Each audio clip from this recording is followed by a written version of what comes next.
வணக்கம் நண்பர்களே, நான் வந்து மல்ச்சிங் ஷீட் போட்டு ட்ரிப்பை போட்டு வந்து விவசாயம் பண்ணுறேன் ப்ரோ. போன தடவை வச்ச பயிர் வந்து சுத்தமாக எல்லாம் வளைஞ்சு போச்சு. மழையில் வந்து அதிகமாக தக்காளி போட்டிருந்தேன், ப்ளஸ் வந்து வேறு ஏதாவது பயிர் போட்டிருந்தேன்.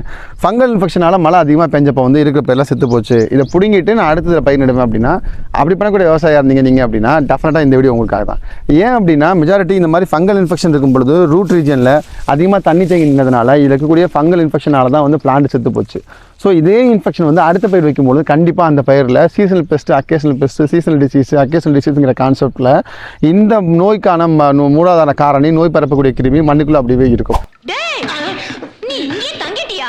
நம்ம அடுத்த பயிர் வைக்கும் பொழுதும் அடுத்த ஒரு 20-30 நாளில் அந்த பயிருக்கான ஃபேவரல் கண்டிஷன் வரும்பொழுது அந்த நோய் காரணி வெளியே வந்து அந்த பயிரை மொத்தமாக அழிக்கிறதுக்கான சாத்தியக்கூறுகள் உருவாகும்.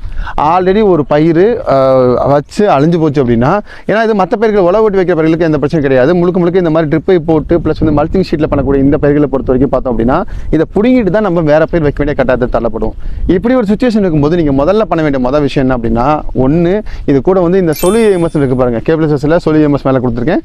ஏக்கராக்கு ஒரு மூட்டையும் கூட சூழு அப்படின்னு ஒரு பவுடர் இருக்குது, டபுள் வித் சல்ஃபர், அது ப்ளஸ் வந்து ட்ரேடு கப் காப்பர் 1/4 கிலோ, இந்த மூணையும் மிக்ஸ் பண்ணி ட்ரென்ச்சிங்கில் ஒரு ரவுண்டு கொடுத்துருங்க. ஏன் அப்படின்னா ஆல்ரெடி மண்ணுக்குள்ளே ஈரமாக இருக்கிறது வந்து நியூட்ரன்ஸ் வந்து ஓரளவுக்கு இருக்கும். அதில் ஃபங்கல் இன்ஃபெக்ஷன் இருக்கும் பொழுது முதல்ல தாக்குறது வீரர்கள் நோய் தான் வரும். ஸோ அந்த மாதிரி பிரச்சனைகள் வந்து உங்கள் பயிரை காப்பாற்றிக்க முடியும். ரெண்டாவது சொலிஎம்எஸ் இருக்கக்கூடிய அமோனியம் சல்பேட் கொஞ்சம் ஹீட் ப்ரொடியூசிங் சப்ஸ்டன்ஸாக ஒர்க் பண்ணும்.